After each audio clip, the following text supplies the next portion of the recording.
Life is serious. We call it life or death. Somebody asked me one time if I had a good description of life. I said, yes, I think I've got a good one. Life is the struggle to keep death at a respectable distance. Death seems to want to move in prematurely. If you want to live a good, long, flourishing life, you got to push back. And we're dealing with some serious matters here. So we can't just, tell the latest 10 jokes and just go home. We're not here to entertain. We're here to instruct. We're here to grow. We're here to learn. We're here to get the best we possibly can. Serious. Life is serious. The future's serious. And I'm asking you to take it serious. Take your own future serious. What you can do for your family, take it serious. This is serious business. Next, number 1 was get serious. Here's number 2, get smart. Don't miss the training class. You say, well, I've already been to one of those classes. I've already heard it. I got a good phrase for you to take home. That's no sign you got it. Just because you've listened to those millionaire tapes one time is no sign you've got it. I'm asking you to listen to them over and over and over. I'm asking you to dedicate yourself to a new level of learning. Study, learn, grow, change, develop. Never let it be said you didn't learn. One of the most difficult choices I ever faced in life was in 2008. I think I had maybe $30 million left, or $30 or $40 million left in 2008. I had 2 choices.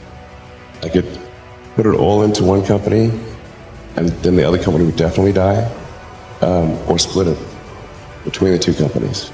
But if I split it between the 2 companies, then both might die.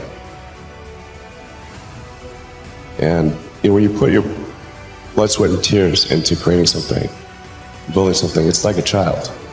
And so it's like, which one am I going to let one starve to death?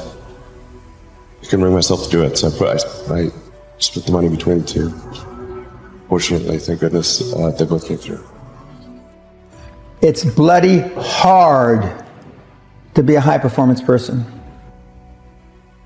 Gallup did a poll in 2016, worldwide, 87.6% of all the people on the planet, 87.6% of all the people on the planet are unhappy.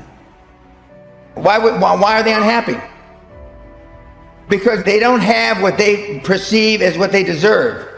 But it's not what you deserve in life, it's what you earn in life. I came from a background. My dad beat me, I got in a lot of trouble. I found a way to turn it around. The kids, the millennials, give up too easily. You have to want it more than the air that you breathe. I said, you can do it if you want it bad enough. The operative part of that is if you want it bad enough. And virtually everybody that's ever come to the seminars never wanted it as much as I did. Nobody was as hungry. There's an ancient script that says, without a vision we die, and if I can get people caught up in thinking about where they would like to go, who they would like to meet, the kind of income they would like to have, the kind of money they would like to share, the kind of skills they would like to develop, the influence they would like to have, the reputation they would like to build. Would you like to be an entrepreneur, or would you like to have a masterful management career? Would you like to be a better parent? What kind of influence would you like to have on the people around you? Do you like to influence the industry you're in? Right? If you want to solve your problems, you got to learn. If you want to take advantage of an opportunity, you got to learn. That's what these journals are for. That's what pad and pencil's for. That's what taking notes is for. See if you can't increase your ability to comprehend ideas, information that can be life-transforming. Don't miss the opportunity to learn. Take a good key phrase home, use it in your training. Don't be lazy in learning. Don't be casual in learning. If you've had a bad week, just sit down and ponder that for a while. Study it. See if you can't pick up some ideas from a poor week and then make a better week. Learn from your own experiences. One way to learn to do it right is do it wrong. That's one way to learn to do it right. Do it wrong. Now the key is don't let it take too long. If you've done it wrong for a year, we suggest that's long enough. You don't need another year just to prove a point. No, 1 year's enough. Learn from your own experience. Call didn't go well. All the stuff. Guess what they did when they finished that call? They made another call. What else could we do to make it better? How could we possibly improve? This is called the possibility for life change starts with education. Don't be lazy in learning. Don't be lazy in picking up the ideas. Learning is the beginning of wealth. Learning is the beginning of life change. What was your biggest failure, and how did it change you? Well, there's a ton of failures along the way, that's for sure. Like, so as I said, for SpaceX, the first 3 launches failed. And we're just barely able to scrape together enough parts and money to do the 4th launch. If that 4th launch had failed, we would have been dead. So multiple failures along the way. I tried very hard to get the right expertise in for SpaceX. I tried hard to find a great chief engineer for the rocket, but the good chief engineers wouldn't join, and the bad ones, well, there was no point in hiring them. So I ended up being chief engineer of the rocket. So if I could have found somebody better, then we would have maybe had less than 3 failures. How many of you can say that you're serious about it? How many of you can actually say that you're trying to be all you can be? Now, I won't insult you by asking you to raise your hand because you'll just lie. We all know what the real answer is, don't we? You're not. And so, if you want to be all that you can be, and if you want to be a high-performance person, I did know Steve Jobs. I do know Elon Musk. I do know Warren Buffett. I do know, and they're all ball busters. Success leaves clues, kids. And they all have one thing in common. They're ball busters.